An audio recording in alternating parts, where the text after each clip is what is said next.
Salut tout le monde, ici Soninho. J'espère que tu vas bien, j'espère que tu as la forme. On est samedi, vidéo chill. On va parler du bio.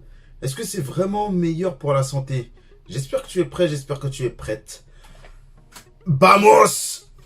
Need to pull up my bed, put my shirt down. I made what they making 3 months for a first now. I can take the back end from the shoe, put some bread on your head, get you motherfucking murk now. Got them worse, man, who like to blow up my phone, leave me alone, get you dead, I'm at work now. Got the streets out as young and that's stoner, the one got your baby daddy popping first. La vidéo, elle va être assez courte, je vais vous donner des informations utiles. Je vais parler en termes de macronutriments pour vous montrer que parfois le bio c'est mieux, mais c'est pas forcément mieux. Il faut être nuancé, c'est jamais noir, c'est jamais blanc. C'est comme le féminisme, c'est jamais noir, c'est jamais blanc. Il y a toujours du gris.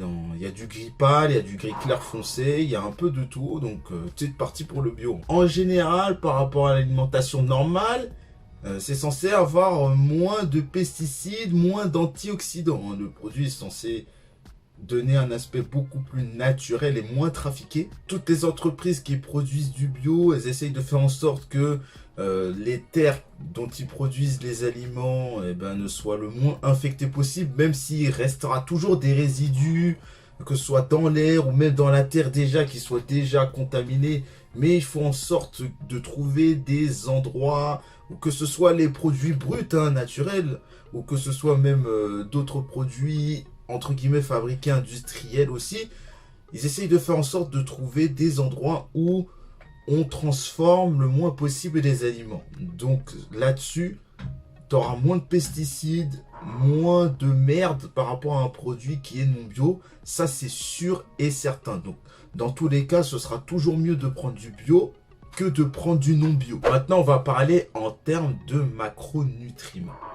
Alors, en ce qui concerne déjà les protéines, vous avez entendu parler des protéines des blancs de poulet au chlore aux États-Unis.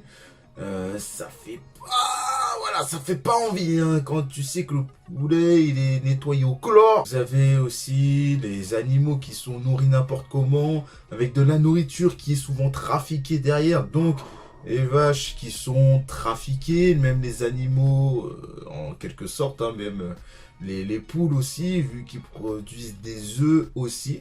Donc niveau protéines, c'est pas... Voilà, il y a une différence claire quand c'est bio et quand c'est non bio. Une vache qui sera nourrie correctement avec des aliments sains, naturels, bons pour la santé, donc qui aura le label bio, eh bien forcément dans nos assiettes, que ce soit les œufs, le poulet et même les steaks hachés, la viande rouge, forcément ce sera toujours mieux de prendre du bio par rapport à un aliment qui est non bio. Cependant, le hic qui peut se poser au niveau des protéines, c'est le prix. En général, c'est 2 voire 3 fois le prix du bio au niveau du bio, que ce soit pour la viande et même le poisson, le saumon qui est bio, bon ok.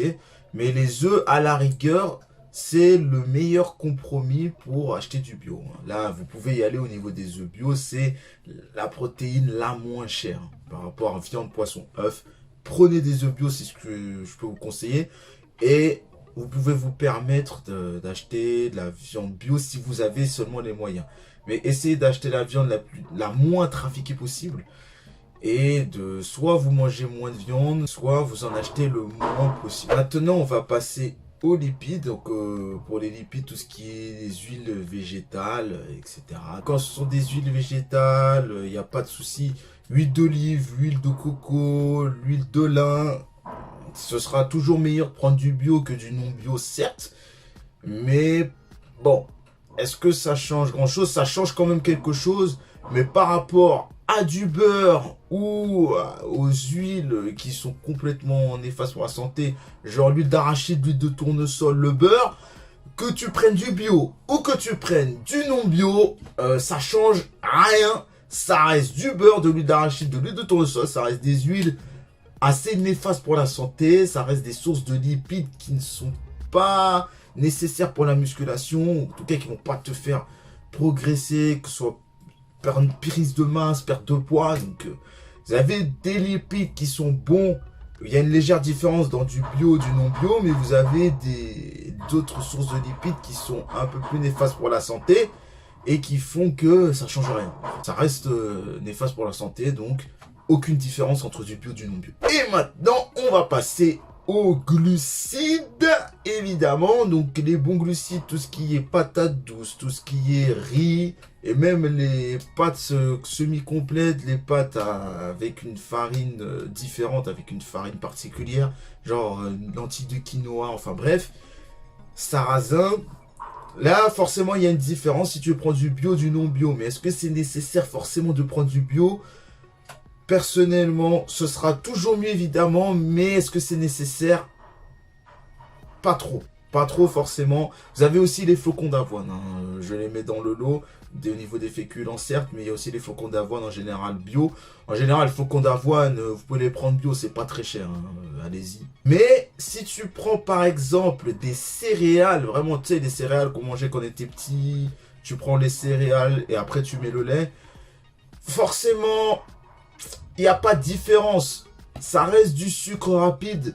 Tu sais, tout ce qui est cookies, gâteaux, pain de mie, que ce soit bio ou pas bio, ça reste de la merde. Donc, il n'y a pas de différence. Tout ce qui est glucides vraiment rapide, index glycémique élevé. Galette de riz, c'est pareil. Galette de riz non bio, galette de riz bio. C'est la même merde. Ça reste des glucides, index glycémique élevé, qui va te faire énormément monter l'insuline. Donc, bio ou pas bio, tu prends pas ces glucides de merde. Privilégie les glucides très très bons. Bio, non bio, ça dépend de ton budget. Hein. Fais aussi en fonction de ton budget quand tu prends du bio ou du pas bio. Mais au niveau des glucides, que ce soit bio ou non bio, c'est pas forcément meilleur. Ça dépend de la source que tu prends. Donc fais gaffe aux bons glucides que tu prends. Et si tu as le budget pour, ben, tu peux prendre du bio. Lâche le pouce bleu et abonne-toi à la chaîne YouTube. Abonne-toi aussi à mon Insta, c'est Soninho-7. Et à mon TikTok, c'est Soninho7.0. Je te dis à la prochaine pour une nouvelle vidéo. C'était Soninho pour une nouvelle vidéo. Merci et ciao, bye bye. When I'm in the city, it's litty, design business is no kiddie. It was all a dream, like bigger reality hit me. I'm living this life, it's not pretty. Feeling like 50. Many men hate on me, I got Mercedes on me, I'm not tripping. I got a stadium screaming my name, and after the game, we making sure that we